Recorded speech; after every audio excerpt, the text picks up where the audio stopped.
Presiden Amerika Serikat Donald Trump kembali melontarkan peringatan keras kepada Iran beri kesempatan terakhir sepakati perjanjian damai.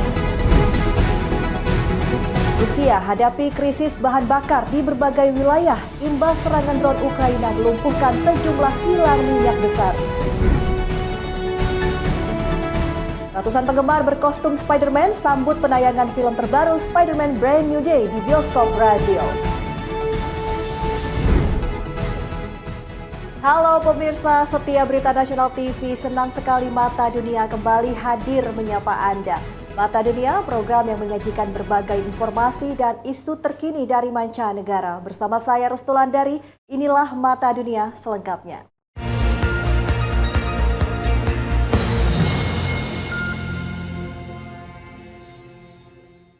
Berita pertama pemirsa, Presiden Amerika Serikat Donald Trump kembali melontarkan peringatan keras kepada Iran. Trump menyebut Teheran memiliki kesempatan terakhir untuk menyepakati perjanjian damai. Klaim tersebut dibantah pemerintah Iran.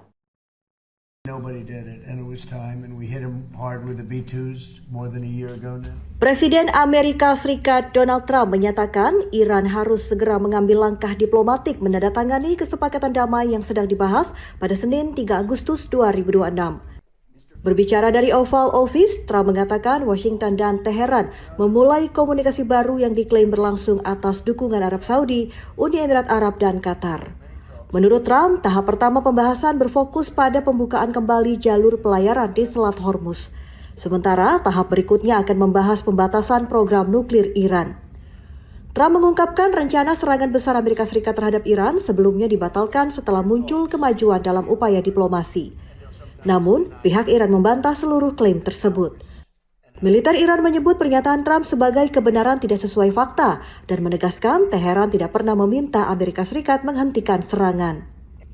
Juru bicara Kementerian Luar Negeri Iran, Ismail Baghai, menegaskan tidak ada negosiasi langsung yang berlangsung dengan Washington. Menurutnya, pembahasan yang sedang berjalan hanya dengan Oman mengenai jaminan keamanan pelayaran di Selat Hormuz. Penutupan Selat Hormuz dalam beberapa bulan terakhir memberi dampak besar terhadap pasar energi global, mengingat jalur ini merupakan salah satu rute pengiriman minyak paling penting di dunia.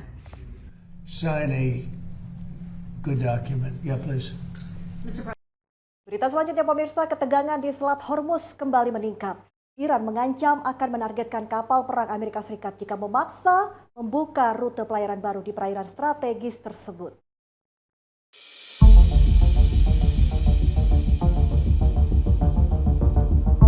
Pemerintah Iran melalui penasehat senior pemimpin tertinggi Iran, Mohsen Rezai, menegaskan tidak akan mengizinkan Amerika Serikat membuka koridor pelayaran baru di Selat Hormuz pada Senin 3 Agustus 2026.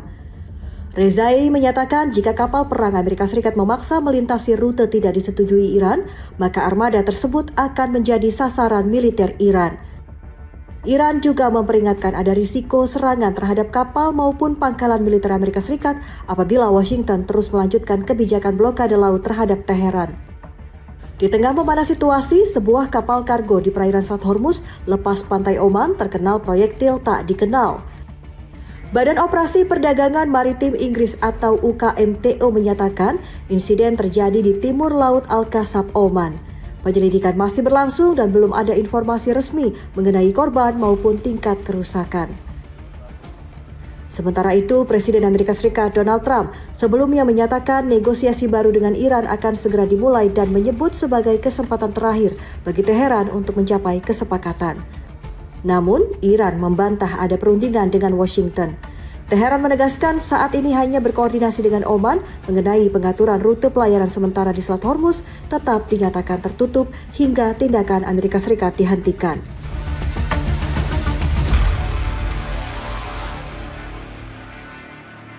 Ketegangan di Selat Hormuz kembali meningkat. Iran mengancam akan menembak kapal perang Amerika Serikat jika memaksa menggunakan rute pelayaran di luar jalur yang ditetapkan Teheran.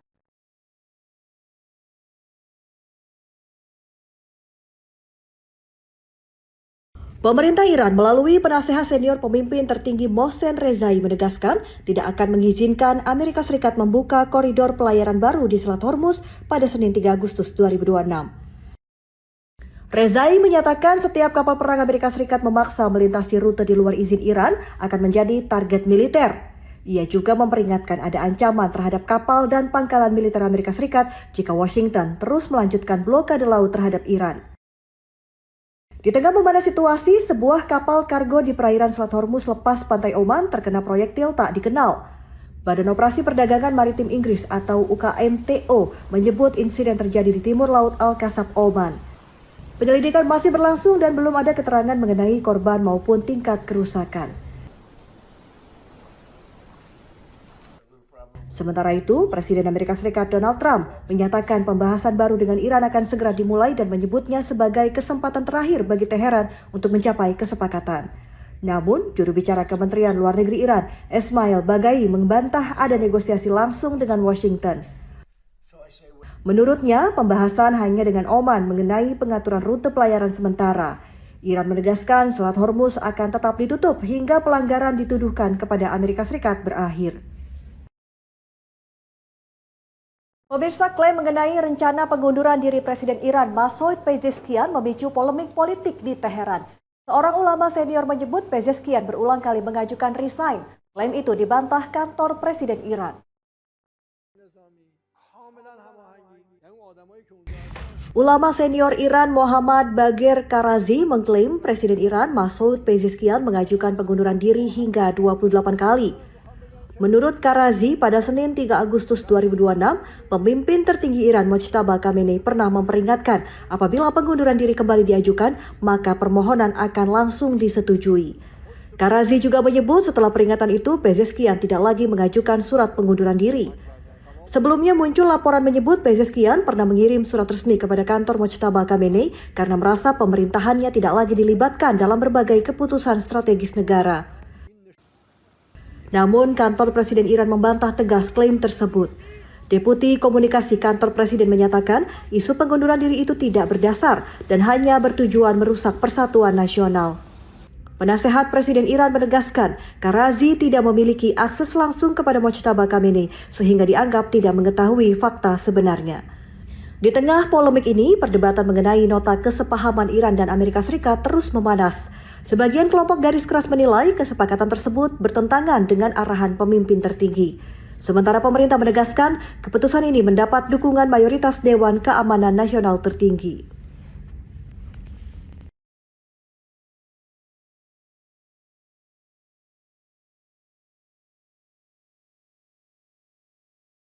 Iran batal serang Ukraina. Informasi selengkapnya usai jeda. Mata Dunia segera kembali.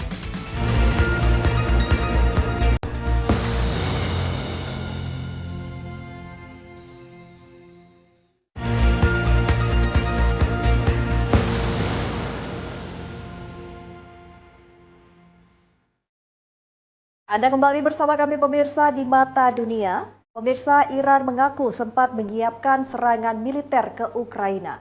Namun operasi tersebut dibatalkan setelah pemerintah Ukraina menyampaikan permohonan maaf atas insiden penyerangan kapal dagang Iran di Laut Kaspia.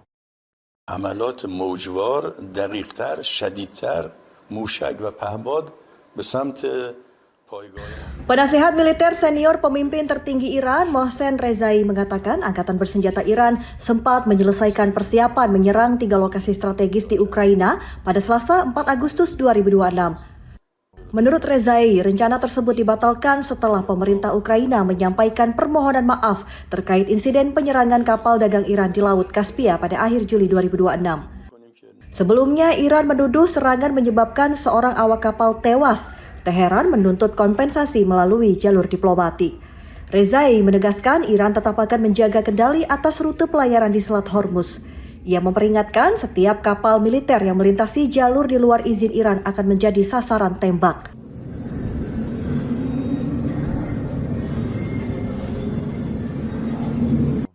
Di sisi lain, Menteri Luar Negeri Iran Abbas Araghchi mengatakan Menteri Luar Negeri Ukraina Andriy Sybiha menyebut insiden penyerangan kapal terjadi secara tidak sengaja.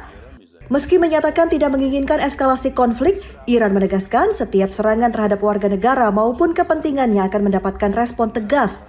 Sementara itu, sejumlah pengamat menilai pembukaan front baru dengan Ukraina berisiko memperluas konflik, mengingat Ukraina masih mendapat dukungan militer dan logistik dari Amerika Serikat serta negara-negara Eropa.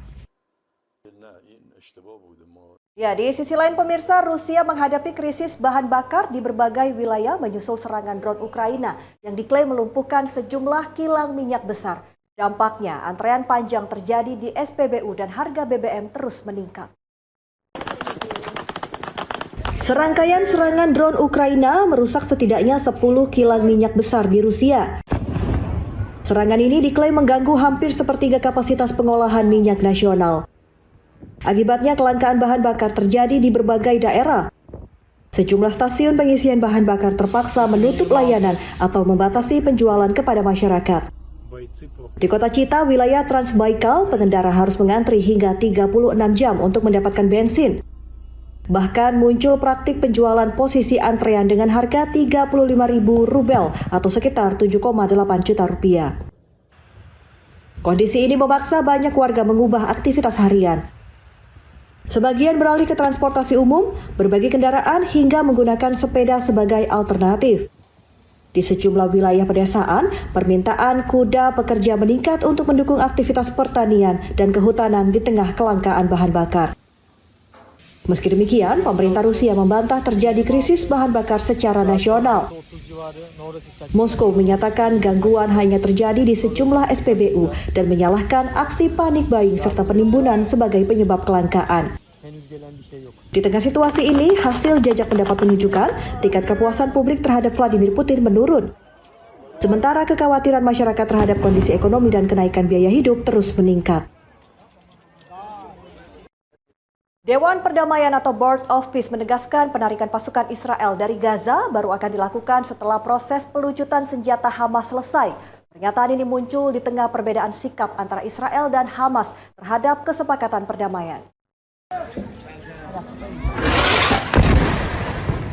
Board of Peace dipimpin Amerika Serikat menyatakan penarikan pasukan Israel di luar garis demarkasi atau garis kuning hanya akan dilakukan setelah Hamas menyelesaikan pelucutan seluruh persenjataannya.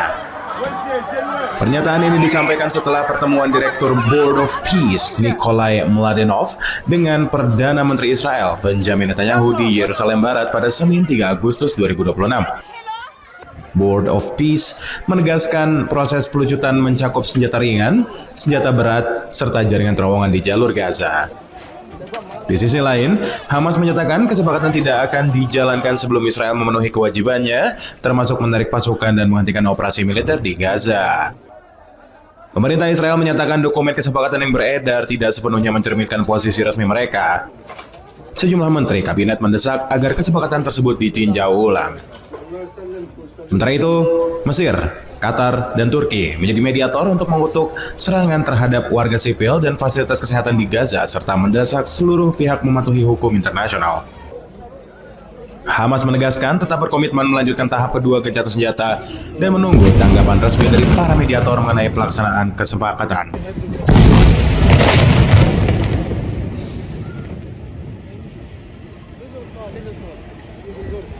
Kita beralih ke informasi lain pemirsa, konflik antara UEFA dan FIFA kian memanas. UEFA mengirimkan peringatan hukum resmi kepada FIFA menyusul rencana kontroversial penjualan sebagian hak komersial Piala Dunia kepada investor swasta. Alexander Seferin chose not to attend the World. Badan Sepak Bola Eropa atau UEFA mengonfirmasi telah mengirimkan surat peringatan hukum kepada FIFA terkait rencana pembentukan FIFA Forward Enterprise atau FFA. Melalui firma hukum Deckard, UEFA meminta FIFA mengamankan seluruh dokumen, data, dan komunikasi elektronik yang berhubungan dengan rencana tersebut. UEFA juga mengingatkan agar tidak ada penghapusan atau penghancuran bukti. Surat peringatan ini dilaporkan menyasar 18 eksekutif FIFA, termasuk Presiden Gianni Infantino, Kepala Keuangan Thomas Payer, dan Kepala Pengembangan Sepak Bola Global Arsene Wenger. Rencana digagas Infantino sebelumnya bertujuan menggalang dana dari investor swasta dengan imbalan pengelolaan hak komersial kompetisi FIFA hingga tahun 2038. Usulan ini memicu penolakan dari berbagai konfederasi, termasuk UEFA, AFC, dan CONCACAF. 55 anggota UEFA sempat mendukung rencana boikot terhadap ajang FIFA sebelum proposal dibatalkan.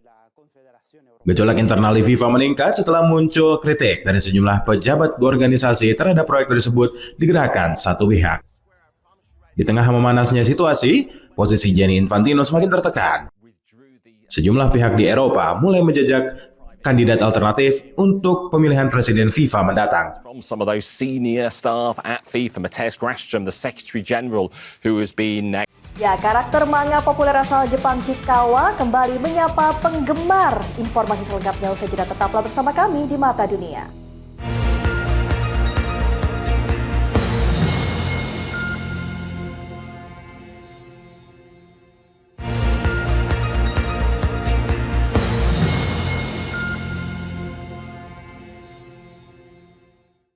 Anda kembali bersama kami pemirsa di Mata Dunia. Pemirsa, karakter manga populer asal Jepang Chikawa kembali menyapa penggemar di Hong Kong melalui pameran seni bertajuk Artiverse. Pameran ini menampilkan instalasi raksasa, lebih dari 100 karya ilustrasi, hingga komedi putar Chikawa pertama di dunia yang menjadi daya tarik utama pengunjung.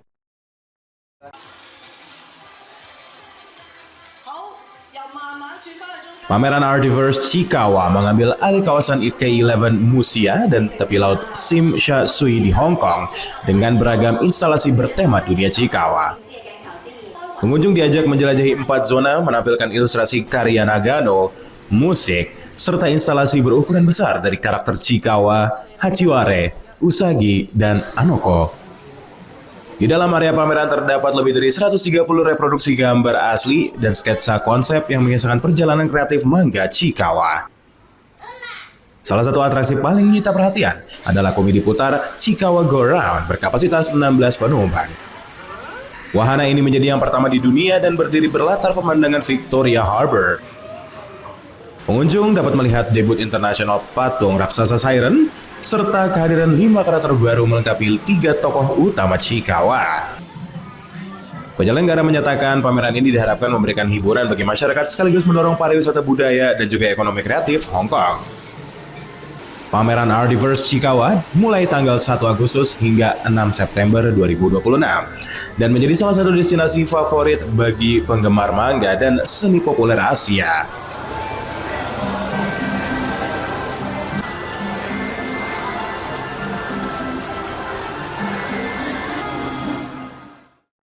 Dari Hong Kong kita terbang ke Brazil, pemirsa. Ratusan penggemar berkostum Spider-Man memadati Jalan Paulista di kota Sao Paulo, Brazil. Aksi ini menjadi bagian dari promosi menyambut penayangan film terbaru Spider-Man Brand New Day di bioskop Brazil.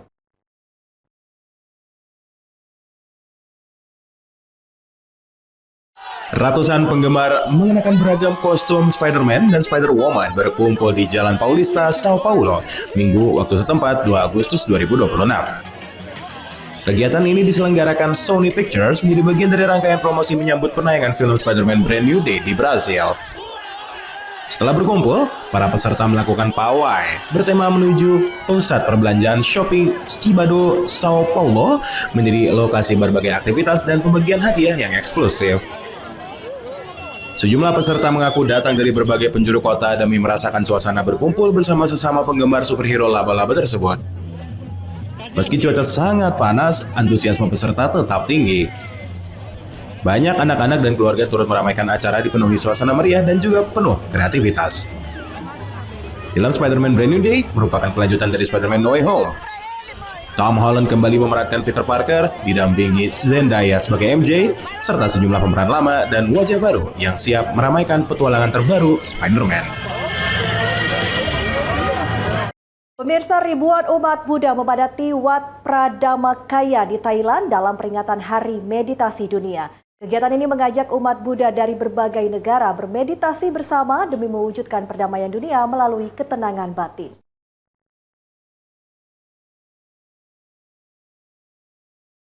Sekitar 1.500 biksu dan umat Buddha berkumpul di Wat Pradhamakaya, Klong Song, Thailand, memperingati Hari Meditasi Dunia. Ribuan peserta memenuhi ruang meditasi utama mengikuti khotbah Dharma, doa bersama, dan sesi meditasi dalam suasana yang hikmat. Pihak Wat menyatakan kegiatan ini memberikan kesempatan bagi para biksu dan juga umat awam untuk memperdalam ajaran Buddha secara bersama-sama. Menurut para pemuka agama, kebahagiaan sejati berasal dari pikiran yang tenang dan damai melalui latihan meditasi sesuai ajaran Sang Buddha. Tahun ini peringatan Hari Meditasi Dunia mengangkat tema perdamaian dunia melalui kedamaian batin. peserta di Thailand, dan berbagai negara diajak bermeditasi secara serentak. Wat Phra Dhammakaya dikenal sebagai salah satu wihara Buddha terbesar di Thailand, kerap menjadi tuan rumah meditasi massal dengan ribuan peserta dari dalam maupun luar negeri.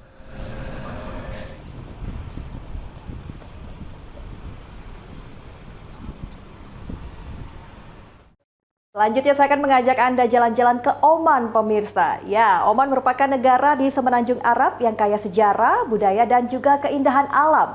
Selain itu, Oman juga menjadi saksi penyebaran Islam sejak abad ke-7. Lalu seperti apa keindahan negara Oman? Berikut tayangannya untuk Anda.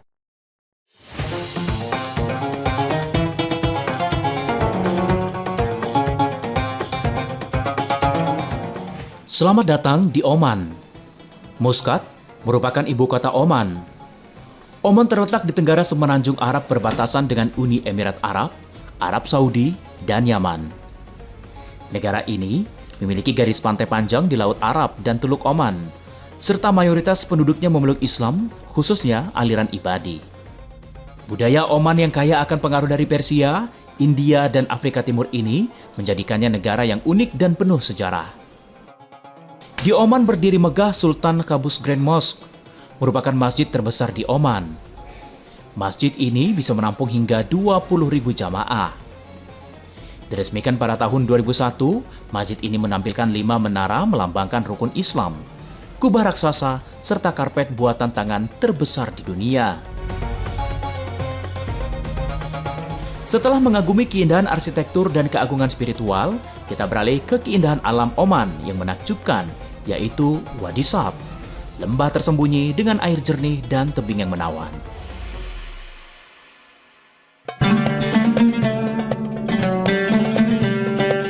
Wadi Sab, terletak di Tiwi, Oman, adalah salah satu lembah paling indah di negara ini.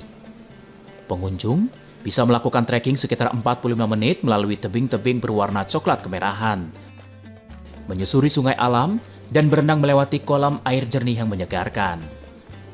Perjalanan ini akan membawa ke gua tersembunyi dengan air terjun mini, sehingga menciptakan pengalaman petualangan yang memadukan alam, olahraga, dan pemandangan yang spektakuler. Wadi Sab menjadi favorit wisatawan lokal maupun internasional, mencari pengalaman alam yang otentik. Dari pesona alam yang menenangkan, kita kembali ke kota Muscat, tempat di mana seni dan budaya modern berpadu, yaitu Royal Opera House yang menjadi pusat pertunjukan kelas dunia di Oman.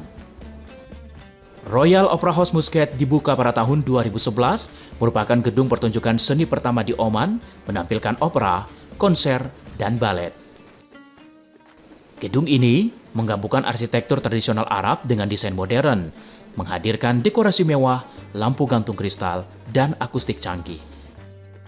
Royal Opera House menjadi pusat kebudayaan dan seni di Oman, menarik artis internasional maupun lokal, sekaligus menjadi simbol modernisasi budaya negara ini. Dari gemerlap panggung seni internasional, kita kini menelusuri pasar tradisional yang kaya warna dan aroma, yaitu Mutra Souk, tempat pengalaman belanja khas Oman yang otentik menanti. Mutra Souk adalah salah satu pasar tertua dan terkenal di Oman yang berusia lebih dari 2 abad. Terletak di pusat kota Muscat, pasar ini menawarkan tekstil, perhiasan perak, rempah-rempah, kerajinan tangan, dan barang antik. Suasananya ramai, dengan lorong-lorong sempit dan aroma khas rempah serta dupa, membawa pengunjung merasakan kehidupan tradisional Oman. Mutra Souk tidak hanya menjadi destinasi belanja, tetapi juga jendela untuk memahami warisan budaya dan sejarah perdagangan negara ini. Setelah menyelami suasana pasar tradisional, perjalanan kita berlanjut ke Bait Al-Zubair Museum.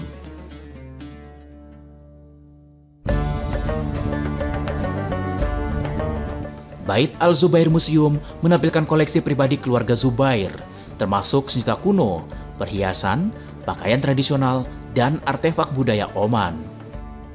Di luar museum, terdapat replika desa tradisional, lengkap dengan pasar dan rumah-rumah khas Oman, sehingga memberikan pengalaman interaktif bagi pengunjung.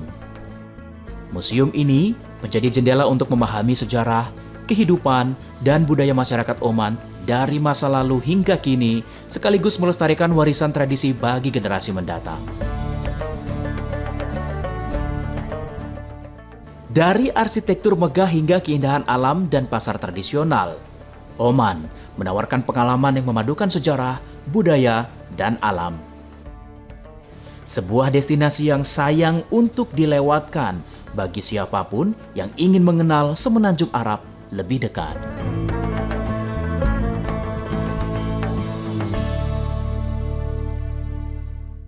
Ya, informasi tadi sekaligus menutup perjumpaan kita pemirsa di Mata Dunia kali ini. Saksikan terus Mata Dunia hanya di Berita Nasional TV.